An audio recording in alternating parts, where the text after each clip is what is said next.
Jadi teman-teman harus tahu ya teman-teman, investasi itu sangat makanya namanya personal finance kali, sangat Ya, personal ya Bro ya. bener, setuju. Jadi itulah kenapa kita memberikan kalian kesempatan untuk ngobrol sama kita di sini, karena kenapa kita praktisi yang memang sudah dekade di market. Ya, Kalian bisa cepat sekali membedakan kalau kalian nonton konten di Indonesia ya, gue ngomong konten finansial manapun, kalian bisa sangat cepat langsung spot bahwa oke, ini orang tahu apa yang dia ngomong, ini nggak tahu.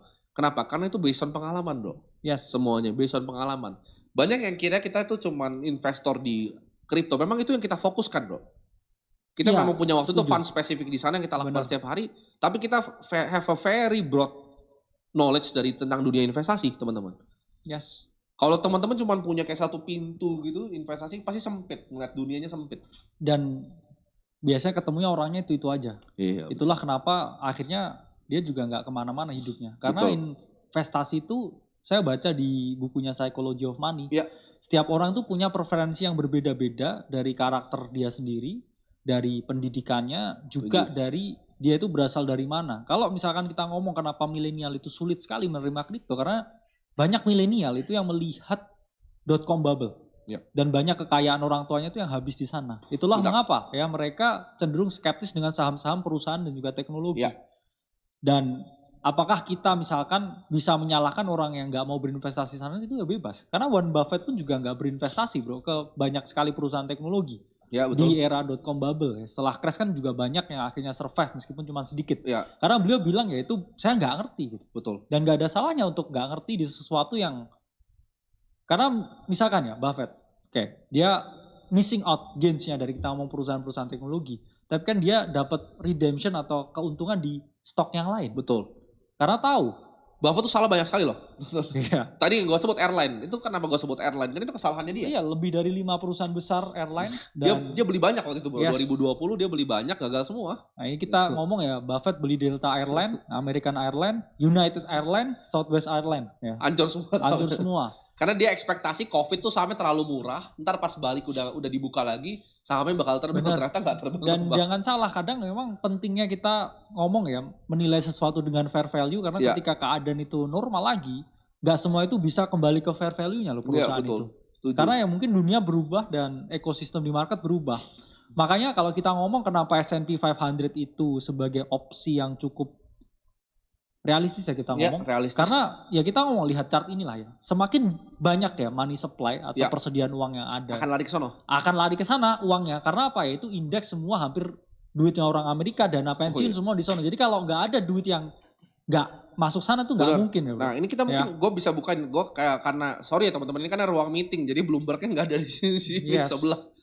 Ini kita bisa buka nih, misalnya S&P 500 ya, yang Bro Kakak bilang benar. Kalian harus tahu siapa sih yang megang misalnya kayak perusahaan-perusahaan di S&P 500.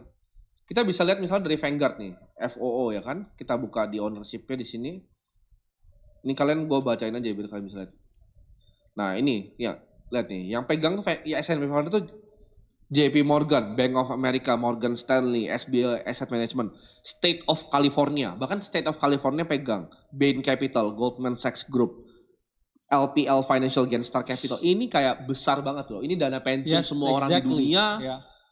Semua dana di dunia ini Abu Dhabi, semua Wells Fargo. Karena banyak orang yang sebenarnya skeptis ya dengan aset apapun ya. Saya juga baca bukunya Robert Kiyosaki yang Fake, yaitu buku tahun setelah krisis 2008 kan. Di situ juga disebutkan ya saham ini mau nggak mau bro, kalau semakin banyak uang beredar ya orang duitnya larinya ke sana. Karena ya nggak ada pilihan lain. Betul. Karena terlalu besar size-nya. Orang yang pegang banyak aset, kita ngomong, kita nggak cuma ngomong saham lah, properti, emas. Orang yang pegang aset itu justru diuntungin sama inflasi bro. Yes, jadi inflasi itu bukan musuh gue sama Bro Kakak loh. Itu musuh kalian yang gaji UMR. Karena kita ngomong ya, kelas bukan aset gaji apapun. Gak investasi. Kita kan kadang-kala ngomongin tentang jam tangan. Mungkin beberapa orang ngomong itu sesuatu yang sifatnya flex. Atau itu sesuatu yang buang-buang duit. Padahal nyatanya enggak.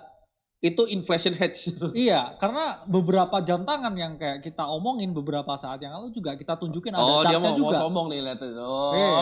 Jangan lu lihat dulu tuh. Karena ini juga, misalkan saya juga punya RM kan. Iya. Yang 6701 Titanium. Untung berapa itu kemarin? Itu udah untung 500 juta. Nah, bayangin. Saya beli di 2,7. 500 juta. 3 bulan dia udah kayak sekitar sekarang 3,2. Ya, betul. Berarti jam tangan ya beberapa. Ini gue lihat yang dipakai Mark Zuckerberg nih. Iya. Ini Henry Smoser.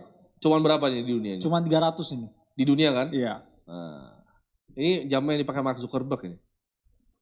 Tapi ya, bang, tapi bang, boros nggak boros ya? Karena tesisnya ini. Aku cuman Rolex, Koko. Karena bisa gimana ini loh. Bang? Tapi bang, katanya ya di forum jam ini levelnya Royal Oak atau Nautilus ya. Kita nggak ngerti ke depannya. Karena udah discontinue 2021. Investasi lah. Yang Streamliner, Green Dragon.